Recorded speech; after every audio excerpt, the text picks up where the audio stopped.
Hi friends, welcome back to my channel. আবার চলে এসেছি নতুন একটা ভিডিও নিয়ে। তো এখন ভোর 4:30 বাজে আর আমরা সবাই মিলে বেরিয়ে পড়েছি বকখালির উদ্দেশ্যে। অ্যাকচুয়ালি বকখালি নামটা শুনলে এটাই মনে হয় যে কি এমন আছে, সেই অনেক দূরে সমুদ্র, সামনে অনেকটা চড়া পড়ে গেছে, কিন্তু একদিনের সমুদ্র দেখার জন্য বকখালি কিন্তু বেস্ট জায়গা। তো এই বকখালির নাম শুনলেই যারা নাক বাঁকান, তো তাদের এই জায়গাটাকে ভালো লাগানোর জন্যই আজকে এই ভিডিওটা। তাই স্কিপ না করে দেখতে থাকুন পুরো ভিডিওটা। তো আমরা এখন বকখালি পৌঁছে গেছি, এসে আমরা রুম দেখছি, কিছুক্ষণই থাকবো, তার জন্য একটা রুমের প্রয়োজন। তো এই যে হোটেল বিচ বাংলো আছে, এখানে রুম হচ্ছে 1600-1700 টাকা থেকে স্টার্টিং। তো তারপরে আমরা গিয়েছিলাম হোটেল শ্যামসুন্দর। এখানে আমরা 6 জনে একটা রুমই নিয়েছিলাম। এটা ডরমেটরি একটা রুম দিয়েছিল, যেখানে আমরা 6 জন ছিলাম, আর আমাদের টোটাল ভাড়া পড়েছে 400 টাকা 6 জনের।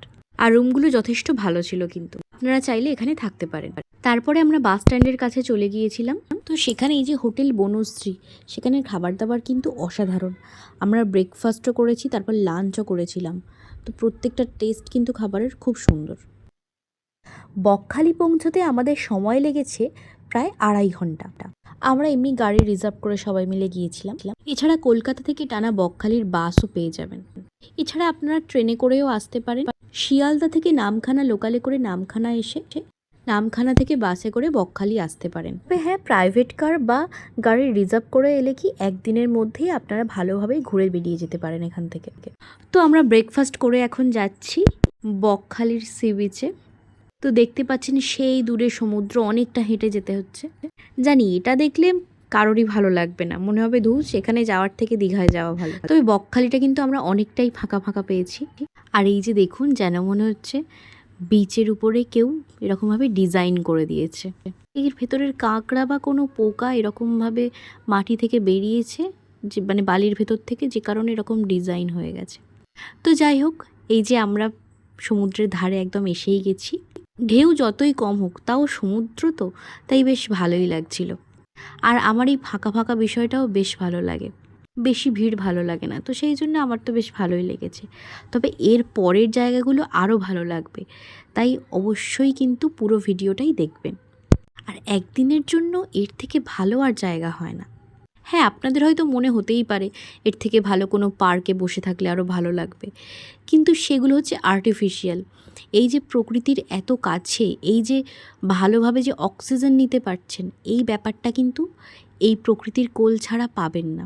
তো সেই জন্য এখানে ঢেউ কম থাকলেও বেশ ভালো লাগছিল।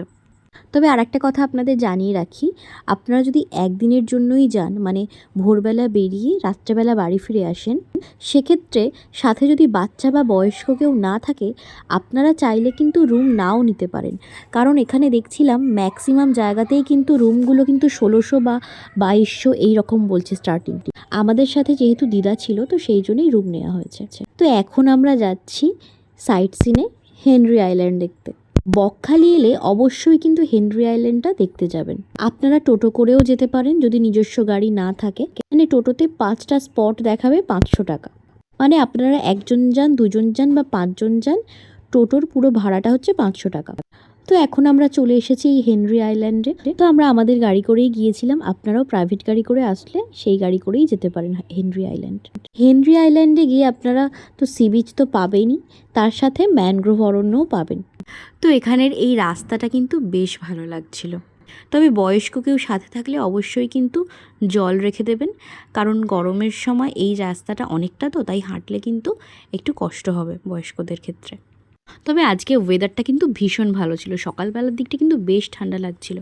এখন একটু রোদ বেরিয়েছে ঠিকই, কিন্তু বেশ হাওয়াও দিচ্ছে, তাই আজকের ওয়েদারটা কিন্তু আমাদের খুব সুন্দর।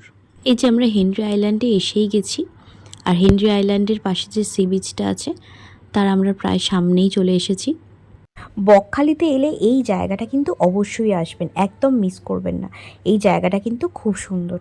আর যারা খুব ফটো তুলতে পছন্দ করেন আমার মতো, আর এই জায়গাটা কিন্তু ফটোও খুব ভালো উঠবে।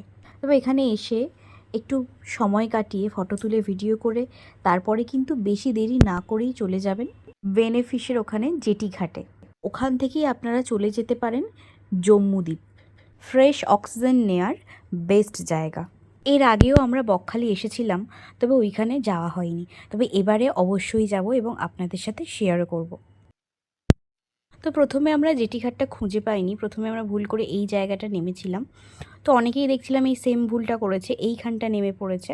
এটা হচ্ছে ফ্রেজারগঞ্জ থেকে একটা ডান দিকে রাস্তা ঢুকে গেছে, ওইখান থেকে আসতে হয়। গুগল ম্যাপেও সার্চ করে নিতে পারেন। তো এই রাস্তা দিয়ে সোজা গেলে কার্গিল বিচও যাওয়া যায়, তবে আমরা সেটা আর যাইনি। আমরা যেহেতু এইভাবে জম্মুদ্বীপে যাওয়ার পথেই কার্গিল বিচটা দেখে নিয়েছিলাম। তো দেখুন আমরা হচ্ছে এখানে উঠে পড়েছি লঞ্চে।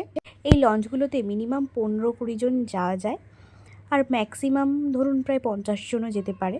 সাধারণভাবে এই লঞ্চে যাওয়ার ভাড়া হচ্ছে 150 টাকা পার হেড। এখান থেকে জম্মুদ্বীপ যেতে সময় লাগে আধ ঘন্টা থেকে 45 মিনিট। সেখানে 10-15 মিনিট স্টে করবে। তবে জম্মুদ্বীপে কিন্তু নামা যায় না। জম্মুদ্বীপের ইতিহাস সম্পর্কে ওনারা বলবেন এবং তারপর সেখান থেকে আবার ফিরে আসবেন। যদি মিনিমাম 15 জন লোকও না হয়, সেক্ষেত্রে কিন্তু আপনাদের পার হেড ভাড়াও বেড়ে যাবে।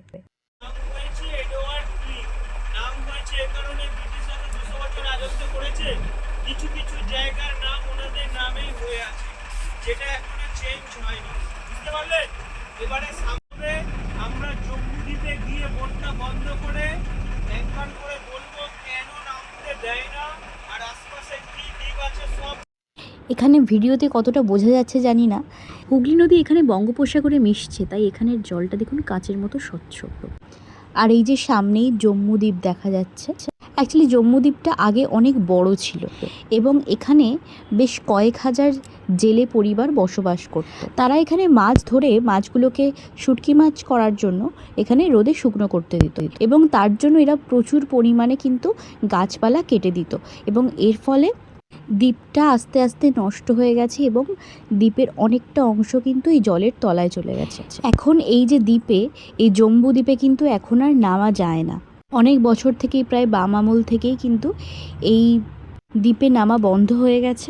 তার কারণ হলো এই শুটকি মাছ শুকানোর জন্য এখানের কিন্তু প্রচুর গাছপালা কেটে বনভূমি নষ্ট করা হচ্ছিল, যার ফলে এই দ্বীপের পাশাপাশি আশেপাশের দ্বীপগুলোরও কিন্তু ক্ষতি হওয়ার একটা সম্ভাবনা থেকে যায়।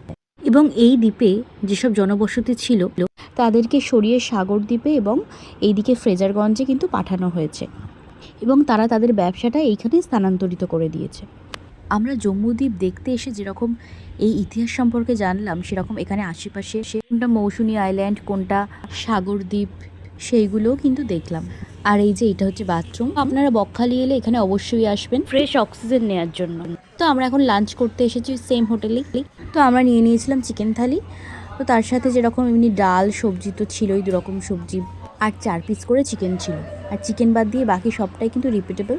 এছাড়া বিভিন্ন ধরনের মাছ তো ছিলই, তবে আমরা চিকেনটা বেশি পছন্দ করি বলে ওই জন্য এটাই নিয়েছি। খাবারের টেস্ট কিন্তু অসাধারণ। তো আজকে এই পর্যন্তই, আবার দেখা হবে নেক্সট ভিডিওতে। আপনারা সবাই ভালো থাকবেন, সুস্থ থাকবেন এবং সাবধানে থাকবেন। আর আমার ভিডিওটা ভালো লাগলে প্লিজ লাইক, কমেন্ট এবং শেয়ার করে দেবেন। আর আমার চ্যানেলে নতুন হলে অবশ্যই চ্যানেলটিকে সাবস্ক্রাইব করে দেবেন। টাটা।